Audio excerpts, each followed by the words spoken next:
सोचिए एक ऐसी धरती जहाँ से भारत का राजनीतिक, धार्मिक, शैक्षणिक इतिहास बार बार एक नया मोड़ लेता है। एक ऐसी भूमि जहाँ से बुद्ध ने शांति का संदेश दिया, महावीर ने अहिंसा का रास्ता दिखाया और चाणक्य ने राजनीति की परिभाषा बदली और नालंदा ने पूरी दुनिया को ज्ञान दिया। यह कहानी है बिहार की। बिहार सिर्फ एक राज्य नहीं है बल्कि भारत की सभ्यता का एक जीवित अध्याय है।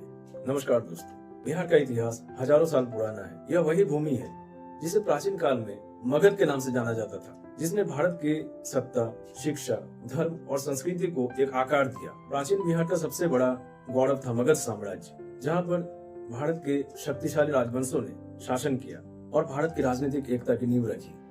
मगध की राजधानी राजगृह थी, जो कि बाद में पाटलिपुत्र बनी और वही पाटलिपुत्र आज का पटना है।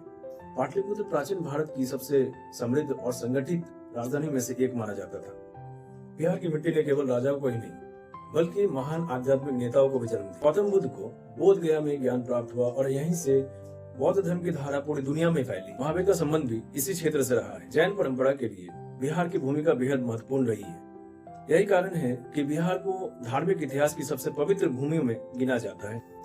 बिहार का नाम अशोक के नाम के साथ भी जोड़ा जाता है। मौर्य साम्राज्य के दौरान यह क्षेत्र सत्ता, प्रशासन और अंतर्राष्ट्रीय प्रभाव का केंद्र बन गया था। अशोक ने युद्ध छोड़कर धर्म और अहिंसा का मार्ग अपनाया और उसका प्रभाव केवल बिहार पर ही नहीं बल्कि पूरे दुनिया पर, पूरे एशिया पर पड़ा। बिहार की महत्ता इस बात से समझी जा सकती है कि बिहार की मिट्टी ने एक सम्राट को भी बदलने पर मजबूर कर दिया। अब बात करते हैं नालंदा की, बल्कि पूरे दुनिया की एजुकेशन हिस्ट्री का एक स्वर्णिम अध्याय रहा है। विद्यालय को प्राचीन विश्व की सबसे महान शिक्षा केंद्रों में गिना जाता था। दूर दूर से छात्र पढ़ने आते थे और ज्ञान की वह परंपरा बनती थी जिसने भारत को विश्व गुरु का दर्जा दिया। नालंदा के साथ साथ विक्रमशिला भी बिहार की शैक्षणिक विरासत का महत्वपूर्ण हिस्सा है। यह दिखाता है कि बिहार में शिक्षा कोई नई चीज नहीं थी। यहाँ ज्ञान सिर्फ किताबों तक सीमित नहीं था बल्कि दर्शन, तर्क, धर्म और जीवन के गहरे सवालों पर भी चर्चा होती थी। ब्रिटिश काल में बिहार ने एक नया संघर्ष देखा। ये वो दौर था जब किसानों, मजदूरों और आम लोगों पर दबाव बढ़ा। लेकिन इसी जमीन से स्वतंत्रता संग्राम की कई आवाजें भी उठी। चंपारण सत्याग्रह को बिहार के आधुनिक इतिहास का एक बहुत बड़ा मोड़ माना जाता है, जहां गांधी जी ने किसानों के अधिकारों की लड़ाई को एक नई दिशा दी। चंपारण की घटना सिर्फ एक आंदोलन नहीं थी बल्कि यह दिखाती थी कि बिहार की भूमि आज भी परिवर्तन की ताकत रखती है। आज का बिहार कई चुनौतियों से गुजरता है, लेकिन उसका इतिहास उसे कमजोर नहीं बल्कि और ज्यादा मजबूत बनाता है। यही वो राज्य है जहाँ से भारत की प्राचीन सभ्यता, शिक्षा और धर्म ने आकार लिया। आज के आधुनिक बिहार को समझने के लिए उसके अतीत के बारे में जानना बहुत ही आवश्यक है।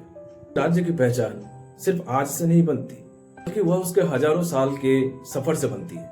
बिहार की कहानी विजय, धर्म, ज्ञान और संघर्ष की कहानी है। यह सिर्फ भूगोल का नाम नहीं बल्कि भारतीय सभ्यता की एक धड़कन है। शायद यही बिहार की सबसे बड़ी पहचान है कि यह मिट्टी इतिहास बनती नहीं है बल्कि यह मिट्टी इतिहास बनाती है। बिहार के विषय में और भी अधिक जानकारी चाहिए तो कमेंट में जरूर बताइएगा। आज की वीडियो यहीं तक। अगर आपको वीडियो पसंद आई हो तो वीडियो को एक लाइक, शेयर और चैनल को सब्सक्राइब जरूर करिए, जिससे कि मुझे आगे भी और अच्छी वीडियोस बनाने की उत्साह मिलती रहे। अगले वीडियो में तब तक के लिए खुश रहिए, स्वस्थ रहिए। धन्यवाद।